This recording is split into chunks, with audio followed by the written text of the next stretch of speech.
Événement de 2 jours réunissant, dans la capitale gabonaise, plusieurs chefs d'État et de gouvernement, des chefs d'entreprise, des acteurs de la finance, de la société civile, des organisations internationales, ainsi que des experts internationaux du domaine. Le On Forest Summit s'est achevé, le 2 mars, au palais présidentiel de Libreville.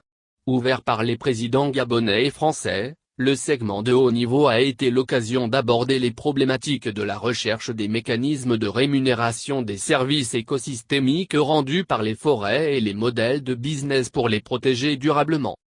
Pour ce segment de haut niveau réunissant les présidents du Gabon, du Congo, de la Centrafrique, du São Tomé et de la Guinée équatoriale, l'objectif a été de faire progresser le débat sur la préservation et la gestion durable des forêts tropicales, notamment en ce qui concerne la rémunération relative au crédit carbone.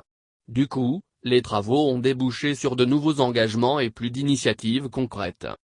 Des solutions communes ont ainsi été évoquées pour gérer et protéger les 3 grands bassins forestiers, la forêt amazonienne, du bassin du Congo et les forêts tropicales d'Asie du Sud-Est, bassin du Mékong-Bornéo.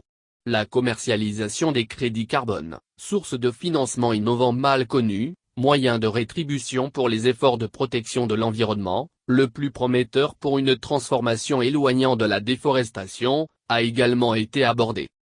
Au final, les chefs d'État présents ont décidé de la création d'un fonds de 100 millions d'euros destiné à encourager les pays œuvrant le plus dans la protection de la planète.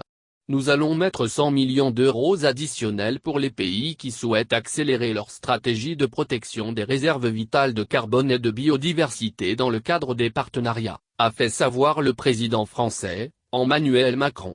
La décision sera exécutée à travers un document baptisé Plan Libreville dont l'ambition est de financer les pays se démarquant dans la conservation des forêts et la sauvegarde de leurs stocks vitaux de carbone et de biodiversité, via des certificats biodiversité pourront attester des politiques exemplaires des pays qui protègent leurs stocks vitaux de carbone et de biodiversité.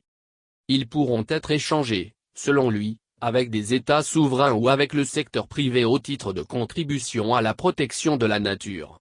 La fondation Walton s'est engagée à participer à hauteur de 20 millions d'euros. Conservation internationale, pour sa part, va injecter 30 millions d'euros, tandis que la France s'est engagée à mettre sur la table 50 millions d'euros pour aider à la concrétisation de ce fonds. À ces données, s'ajoute le On Forest Vision qui devra cartographier et mesurer les réserves les plus vitales de carbone et de biodiversité dans les 3 grands bassins forestiers mondiaux. Le monde a pris conscience que sans la forêt, le climat et la biodiversité sont en péril. Et l'humanité gravement menacée. À chacun désormais de faire sa part. Et de tenir ses engagements. Le Gabon continuera, lui, d'être exemplaire dans la protection et gestion durable de sa forêt.